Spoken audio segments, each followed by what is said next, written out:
It is a lovely good evening and welcome to Camnet TV's main news broadcast. To present it, my name is Liseli Kanyanga Mubanga. The headlines. Nkombo point of order on Bill 10 adjourned for third time. Cries of Zambian youths catches President Edgar Lungu's ears. Economist calls for self-sustaining solution among Zambians. And in international news, Malawi votes in a historic presidential election rerun. And in sports news, government approves FA's proposal of resumption of football. We have the details right after this break.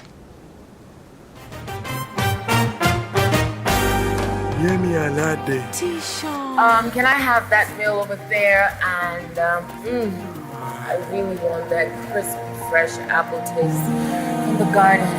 Can I have the apple?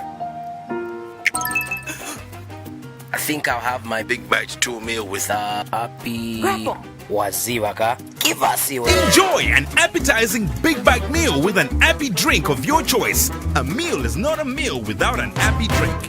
And now introducing Happy in a can. The details. Economist Lubinda Habazoka says the economic hardships inflicted on the country as a result of the coronavirus must serve as a lesson for Zambia to begin working outside the box economically. Mr. Habazoka explains that the pandemic poses a challenge to Zambia to begin looking for solutions from within the country other than from other countries. He explains that the nation must start considering becoming a net exporter of goods and services as opposed to being an importing nation, as has been the case. Mr. Habazoka also encourages value addition to Zambia's locally produced goods so as to stimulate economic growth. He was speaking in an interview with Camnet News in Lusaka.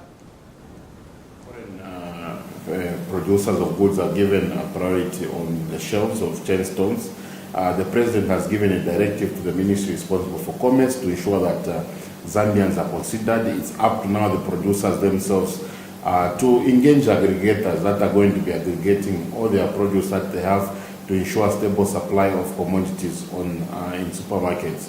You know, as Zambians, we need to grow produce of an approved quality, and in terms of quantity, periodic also deliveries have to be made. So we need to also look at not only production side, we need to create aggregators that are going to be moving around the country collecting produce and then delivering it to chain stores, so that chain stores continue having a constant supply of goods that are of predetermined quality and quantity and delivered at predetermined periodic intervals. I think that's how we need to move our business further. COVID-19 has, of course, created a setback towards achievement of the 7th National Development Plan. That's why, as a country, we need to boost our activities, we need to produce. That's why even the resources that have been made available to a tune of 18 billion kwacha now, if you put it in total, those resources, if once helped, can kickstart businesses, provide liquidity. In the value that is created to be taxed by government, those are tax revenues, and the economy is going to start. If you look at China, for example, their recovery is going to be quick because they have found a way of working through the new normal, and that is what we are asking businesses and basically Zambians to be able to be ready to work in the new normal. Speaker of the National Assembly, Patrick Matibini, has adjourned his ruling on a point of order raised by Mazabuka Central Member of Parliament, Gary Nkombo, on whether he was in order to continue entertaining a motion on the floor of the House when the matter is before the courts of law. The point of order was raised on the 18th of March 2020 before Parliament adjourned Sindai due to the coronavirus outbreak. Nkombo sought answers from the Speaker whether the House was in order to debate on a motion on constitutional amendments when there was an active court matter in the High Court bordering on Article 63 of the Constitution on debt contraction. When the motion was raised, the Honorable Mr. Speaker, Patrick Matibini, was forced to stand down proceedings for more than 4 hours in order to study the point of order raised, but when business resumed, the Speaker asked for more time so as to study the motion. When Parliament resumed Tuesday, the Speaker had deemed it fit to render his ruling. The Speaker was, however, forced to adjourn his ruling to Wednesday as he could not finish rendering it despite being on it for more than 3 hours. And in other news, political parties in Zambia have been advised to draw lessons from the protests staged by Zambian youths on Tuesday. National Democratic Congress NDC party spokesperson Savoy Imboila notes that even during the adversity, there can always be a way to have one's views delivered to the intended audience. Ms. Mboila says the shrinking of political space in Zambia should dawn on the opposition to devise mechanisms to reach out to their people without clashing with the police or those in government. The opposition in Zambia have commended the youth for showing their bravery by making sure they preserved lives of many Zambians. 22nd of June 2020, some youths protested in the bush for fear of having a bad experience with the police who were ready to deal with anybody found protesting on the streets of Lusaka. We are protesting from the bush because the streets in our own country have become so dangerous for the people of this same country. The streets have become so dangerous for young people to walk and protest. The streets of Lusaka, the streets of Zambia have become so dangerous for the citizens of Zambia to do their walking. It's like the young people of this country have become lesser human beings because they do not agree or do not support certain actions and decisions that have been taken by the government. Speaking to Camnet TV on a phone call interview is National Democratic Congress Party spokesperson Savoy Imboila. The government should know that the young people and everybody else in this country have rights. Freedom of expression is one of those rights. So when people want to express themselves, they should allow them to do that. Just from what happened yesterday, you can tell that even in 2021, things won't be okay. But like what the youth showed yesterday, whatever happens now and 2021, people should still stand up and defend their rights because those rights are guaranteed by the Constitution. If you look at the times, the colonial era, that's exactly what our forefathers were doing. The white man, the colonizers, never wanted them to gain their freedoms, but they fought hard. They had to have meetings in the bush. They had meetings in people's homes. They were attacked. They were arrested. They were even killed. But they went ahead. So even now, to the young people, to the women, to everybody in the country, we should not stop. Let's go ahead. Let's have plan B's, plan C's to ensure that what we want is done. Even in 2021, let's make sure that we go ahead. This is our country. No one can stop us from doing that which we want. In terms of freedom of expression, in terms of voting for the people that we want, that's exactly how it should be done. So for me, I'd like to highly commend the people that organized the so-called bush protests because they really show that this is exactly how it should be. And I've been talking about the youth revolution, for example. A revolution is not a one-day thing. So when I say that the revolution has started, this is exactly what it means. The revolution is underway and it should not stop until 2021.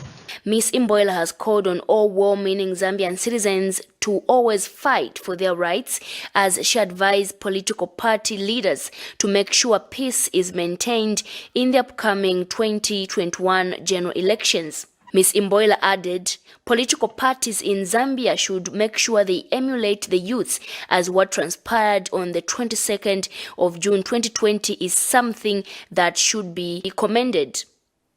Constance Mwemba, reporting for Camnet TV News, Lusaka. President Edgar Lungu says he is aware of the many economic challenges young people are currently grappling with in the country. The head of state says that these hardships have made it difficult for the youth to continue with their small businesses, among other economic activities. President Lungu has since directed all government ministries to work together and come up with workable solutions to address the needs of the youths in the country.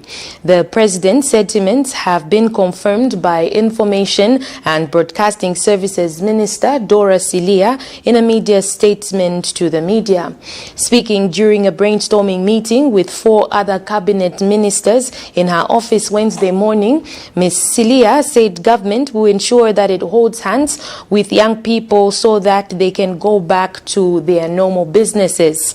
Among those who attended the meeting called to discuss possible solutions to some of the challenges facing young people were Fisheries and Livestock Minister Professor Nkanduluo, Gender Minister Elizabeth Piri, Community Development and Social Services Minister Kampamba Chewe, and Youth, Sports and Child Development Minister Emmanuel Mulenga.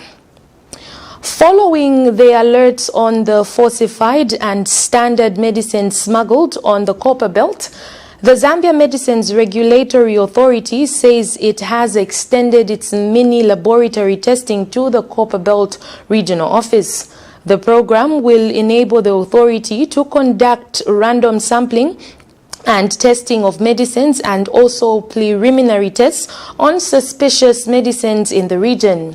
Zambia Medicines Regulatory Authority Senior Public Relations Officer Christabel Ilyamupu has told Camnet TV News in an interview that the Copperbelt Regional Office has no means to verify medicines entering the Copperbelt through the borders. The border on the Copperbelt, because of the border there are gaps in terms of people that smuggle medicines and whatnot, and just in the surrounding countries, there are cases of people smuggling medicines into the country. So many times when people smuggle medicines, sometimes you find that they are falsified or they are substandard. But also that just Copperbelt and the surrounding countries, DRC among many others, there's been a lot of reports by the World Health Organization regarding the presence of falsified and substandard products. So previously as ZAMRA, we were not able to conduct tests on medical products available on the Copperbelt because we didn't have the mini lab. So it meant that all the medical products, they had to be brought here to our laboratory in Lusaka for the testing. But now that we have that mobile mini lab testing, it means that they can do the testing from there, then just send them verification if need be. Yeah, so it's not necessarily the Copperbelt, but Copperbelt mainly because it's a border area. So we have medicines that it's different from other regions where there are no borders. Like Flores, for example, there's no border there, so there's no issues of medicines being smuggled. But for Copperbelt in particular, it's a border area. So it's a conduit for importing medicines as well into Zambia. The Anti-Corruption Commission, ACC, in Chirundu district of Lusaka province have arrested Chiawa local court magistrate and clerk of court for corruption practices by obtaining money amounting to 2,500. Jacqueline Chiposhi, aged 47, and Trison Lishosho, aged 56, both residents of Kafue local court grounds, are jointly charged with 1 count of corruption practices by a public officer contrary to Section 19 as read with Section 41 of the Anti-Corruption Act No. 3 of 2012. Particulars of the offense are that on dates unknown, but between the 1st of November 2018 and 30th December 2018 in Kafue district, Lusaka province, Jacqueline Chiposhi and Trison Lishosho, being public officers jointly and whilst acting together, did corruptly solicit for 2,500 cash gratification in a divorce case at Chiawa local court.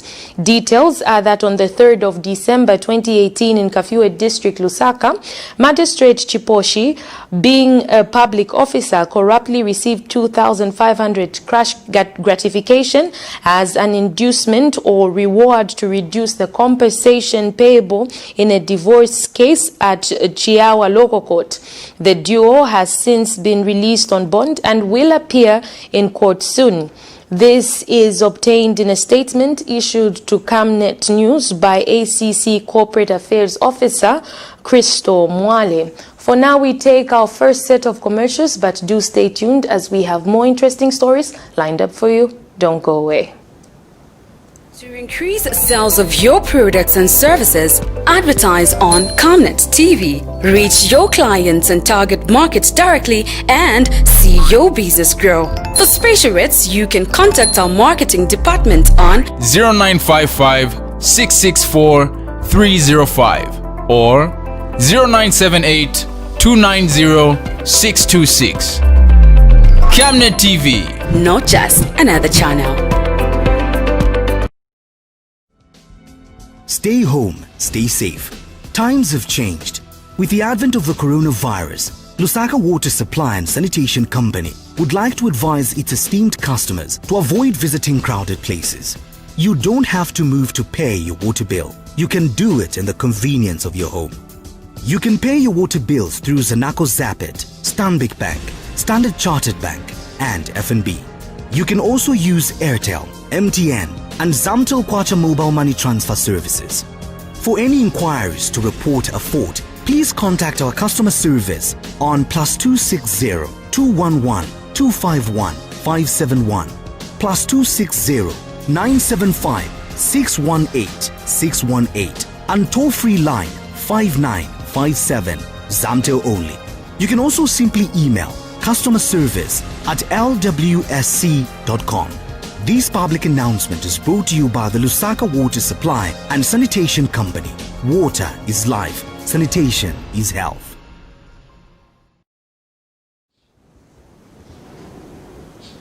Welcome back. We continue with the news. Government through the cabinet has revealed the engagement of Mercers White and Case, an American-based legal firm, as the country's new legal advisor in relation to government's debt liability management exercise. This revelation comes a month after the government announced that it had picked Lazard Ferrez of France as its new financial advisor at a proposed contract of $5 million United States dollars.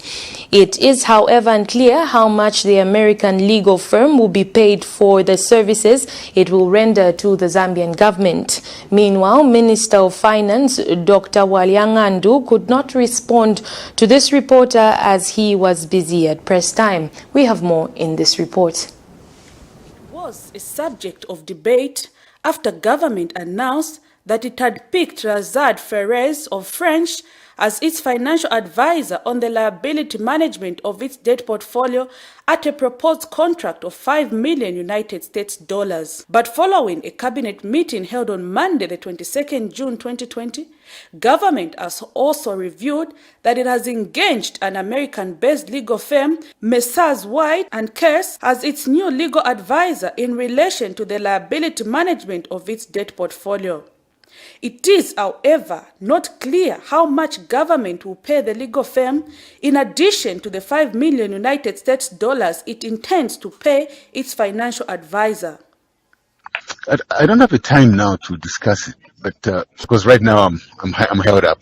However, Cabinet is of a view that to ensure successful negotiation with creditors, it is necessary that it engages the services of reputable financial and legal advisory firms with experience in providing advisory services in relation to liability management of debt portfolio, including options for debt collection, refinancing, rescoping, and postponement of some of the projects. Reporting for Camnet TV News in Lusaka, Prudence Chota.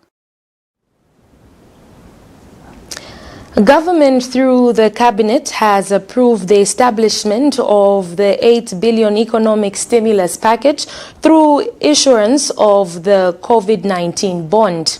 At its 16th Cabinet meeting held Monday 22nd June 2020, Cabinet resolved that it is necessary to provide the economic stimulus through the issuance of the COVID-19 bond, which will go towards the needy areas, including payment to retirees, contractors and suppliers. In addition, the package will improve the liquidity levels in the economy that have reduced due to the coronavirus pandemic.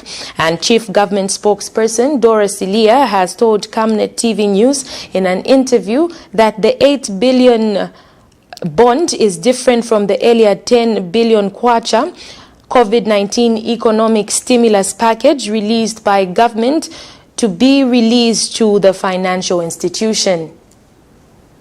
Government has approved the introduction of an economic stimulus package through the issuance of the COVID-19 bond, which will go towards the needy areas, including payments of retirees, contractors and suppliers. This development comes nearly 2 months after President Edgar Lungu announced a 10 billion loan facility and COVID-19 fund stimulus package, which allows financial service providers such as commercial banks and non-bank financial institutions under the supervision of the Bank of Zambia to access funds from the bank for on-lending to businesses and households. It is, however, important to note that the 10 billion COVID-19 loan facility is totally different from the 8 billion COVID-19 bond that government has approved. Even though both a bond and a loan are debt instruments, it is important for citizens to realize the difference in the two packages. A government bond is a debt security issued by a government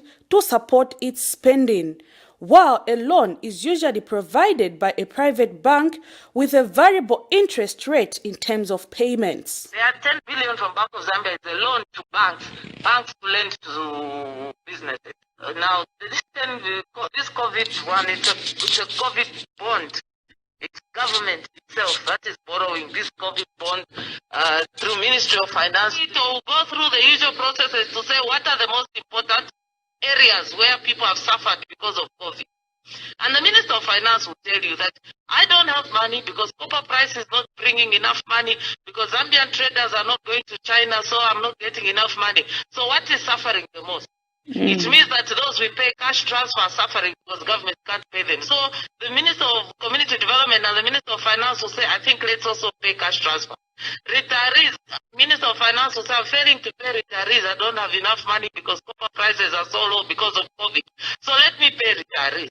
Then it is those urgent things that have really been affected by COVID that the Minister of Finance will use the COVID bond for. Reporting for Camnet TV News, Prudence Jota in Lusaka.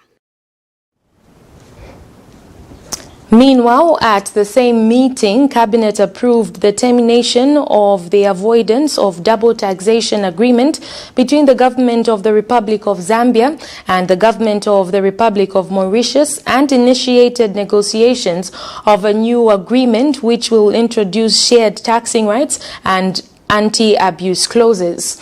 Cabinet resolved to terminate the agreement, which came into force on the 15th of June 2020, as the agreement deals with income from a number of specific sources such as business income, dividends, interest and royalties. The agreement gives exclusive taxation in the country of residence of the receipt of the income. As such, Zambia does not return taxing rights to tax dividends, interest and royalties arising in Zambia and payable to residents of Mauritius. Moving on, in other news, the civil society organization Scaling Up Nutrition has called on government to increase the provision of sexual reproductive health to avoid teenage pregnancies, especially now during the COVID-19 pandemic. Organization National Coordinator Matthews Muhuru notes that teenage pregnancy statistics are high when children have little to do owing to the fact that schools have closed, coupled with lack of information. Mr. Muhuru is concerned that teenage girls that may fall pregnant will most likely not have required nutritional needs, which may escalate intergenerational malnutrition and stunting. Zambia's stunting levels are currently at 40%, which he says is detrimental to the national development. We have more in this report. Every year, an estimated 21 million girls aged between 15 and 19 years in developing countries become pregnant, and approximately 12 million of them give birth. In Zambia, teenage pregnancies have been on the rise, especially with the outbreak of the COVID-19, where schools and other recreation activities have closed. Girls have become vulnerable and get pregnant in the process of waiting for schools to reopen. This realization has worried CSO Sun National Coordinator Matthews Muhuru that girls that fall pregnant may not have the right type of nutrition critical for the first 1,000 days. Mr. Muhuru notes that both the mother and the child will be competing for the nutrition. He has called on government to increase its visibility on the sexual reproductive health to allow the girls make informed decisions. 1 in every 3 girls, below the age of 19 was either pregnant or with the first child. So this is a lot of stress that is now thrown in the nutrition space, because what is known is that when a mother is an adolescent, the chances that they would not really know how to take care of their newly born and how to feed their newly born becomes very high, and the likelihood of that child being malnourished is very, very high. And what is really sad is the fact that during adolescence, the mother's body is still in development.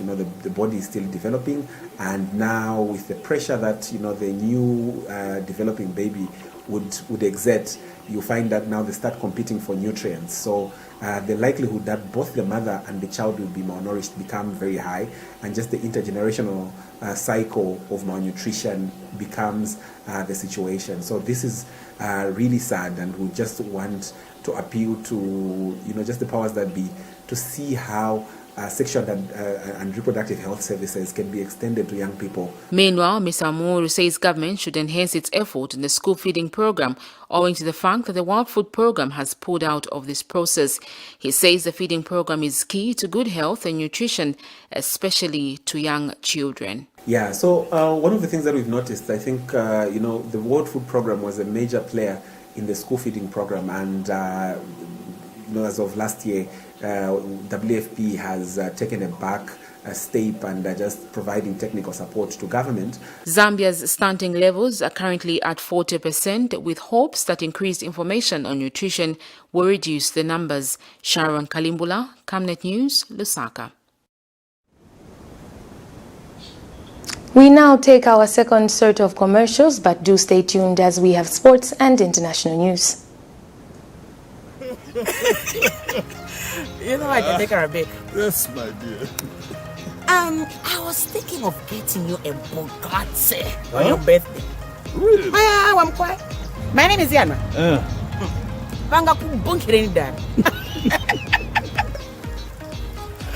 Don't worry, man.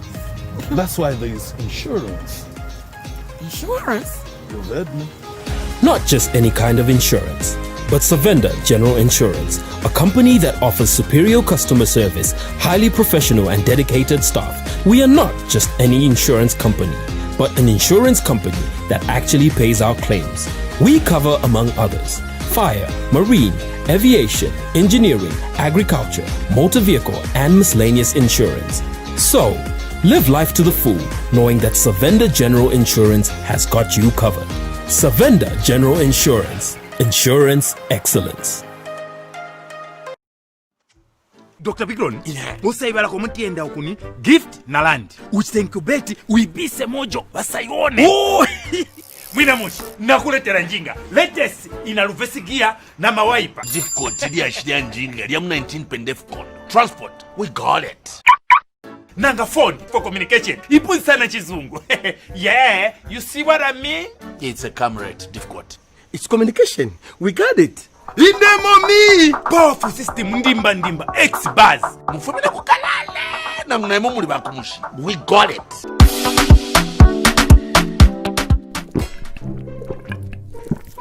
Yo Bicklot, utola inoleta nchemfule mungani.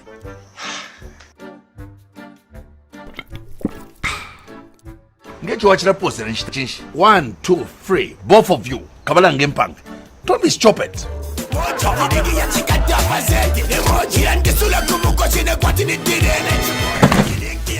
We got it. We continue with the news. Government through the Ministries of Health and Sports have approved the proposal filed in by the Football Association of Zambia FAS in regards to the resumption of the Zambia Football Leagues. Government says the approval of the proposal follows wide consultations. The two ministries have meanwhile handed over the recommendations to State House for final outcome. We have more in this report.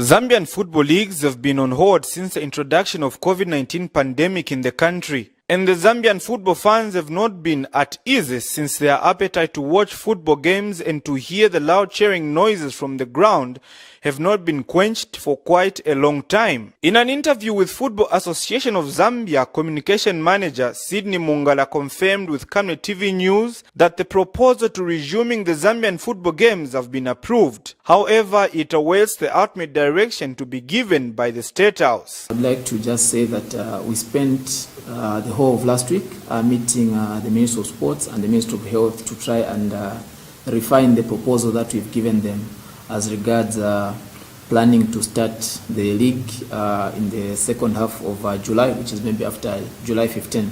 So that proposal was subjected to various levels of scrutiny. So I think they raised concern with the venues and also the measures that we are going to take to ensure that should we be allowed to resume the league according to the plan that we have put in place, we will be able to follow through some of these measures. Some of the measures that we are proposing is that the players obviously will have to be undertaken through some measure of screening to just ensure that we are on a clean slate when the games resume. So because these are players that are coming from home and obviously the risks are different depending on where you are coming from.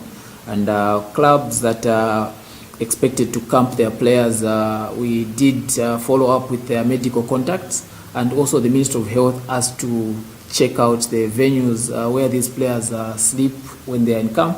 So they got the venues, all the venues are registered for as camp houses where these teams camp their players. So that is all part of what was going back and forth last week. So fortunately, after discussions with the two ministries and ourselves, the proposal is finally ready and it has been pushed through to the biggest office. I think they have also taken an interest in what is going on. If you remember, the head of state himself did indicate that he has been receiving cries from soccer fans who want football to resume. So we are hoping that at the next take, he should be able to give us direction on what is going to happen. Meanwhile, following the international signing of Rachel Nachula, the Football Association of Zambia has celebrated the great achievement in the women's football arena and encouraged the public to support the local teams. Anyone who has followed the progress of these girls, Rachel will become the fourth player to trek to Europe, I think, for our female footballers. Rachel going to Europe, I think, to a top team, which is Zaragoza. It's a very good step. Chanda was a top scorer in the Olympic race. I think she scored 7 goals. So there are others, top players in our team who could actually see an opportunity in having representation in top European league. So we are very happy with that development. Look at the opportunity that the Olympics will present for all these girls. They will parade their skills before all the top clubs in the world. So it's possible that if they put their minds to it, they should be able to fly higher than even the men.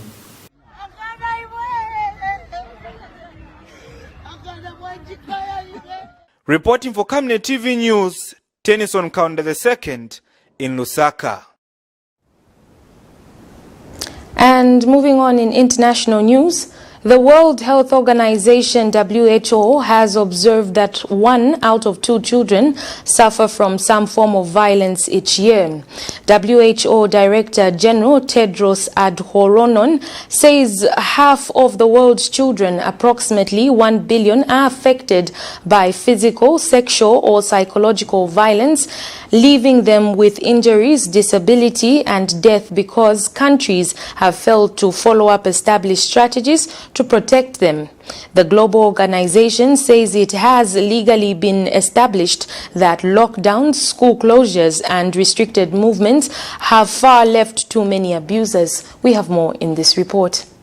There has been many excuses of violence against children as observed by the World Health Organization, as a report indicates that 1 billion children suffer some form of violence each year, leaving out the other unreported cases. If statistics are to be broken down, it has been established that 300 million children aged 2 to 4 regularly suffer physical punishment and or psychological violence at the hands of parents and caregivers. 1 in 4 children aged under 5 years live with a mother who is a victim of an intimate partner who is violent. 1 in 3 students aged 11 to 15 years suffered bullying in the past month, boys standing at 35% and girls at 30%. And finally, 120 million girls and young women under 20 years of age have suffered some form of forced sexual contact.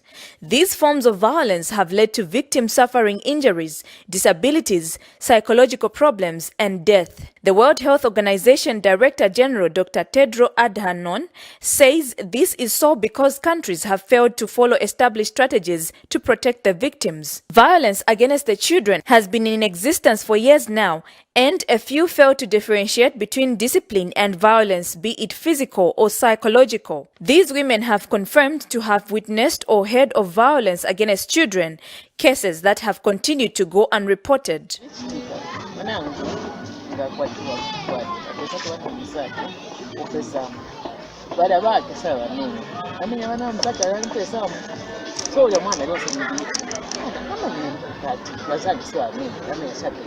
With the emergence of the coronavirus pandemic, which has seen many homes placed on self-lockdown, the closure of schools, and many other economic activities, the World Health Organization says the situation could be much worse as they are stuck with their abusers without the safe space that schools would normally offer.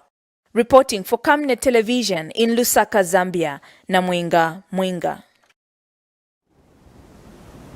And finally, in the news, polls opened in Malawi on Tuesday in a hotly contested presidential vote, the second time in just over a year after incumbent Peter Mutharika's re-election was annulled over rigging. Polling stations opened at 6 a.m. and will last for 12 hours. Some 6.6 million people are registered to vote. The election is so much anticipated after the Constitutional Court early this year ruled that the May 2019 vote, won narrowly by Mutharika, was fraught with grave and widespread irregularities, including the use of the correction fluid on some results sheets. It ordered new elections to be held within 150 days on its February ruling. The landmark verdict, which resounded across African politics, made Malawi the second country south of the Sahara to have presidential poll results set aside after Kenya in 2017. Tuesday's election is practically a two-horse race between the president and his main rival, Lazarus Chakwera, who lost in May 2019 election by 1,559 votes. Mutharika, now 80, won with 38.5%. That brings us to the end of the news, but before we go, we look at the headlines once again. Nkombo, point of order on Bill 10 adjourned for third time. Cries of Zambian youths catches President Edgar Lungu's ears. Economist calls for self-sustaining solution among Zambians. And in international news, Malawi votes in a historic presidential rerun. And in sports news, government approves FA's proposal on resumption of football. As we end the news, we look at the verse of the day, which is coming from the book of Isaiah 40:28, and it reads, "Do you not know? Have you not heard? The Lord is the everlasting God, the creator of the ends of the earth. He will not grow tired or weary, and his understanding no one can fathom." Always remember during this coronavirus pandemic to mask up, stay home, maintain social distance in the fight against COVID-19. We come to the end of the news. I have been your anchor, Liseli Kanyanga Movanga. God bless.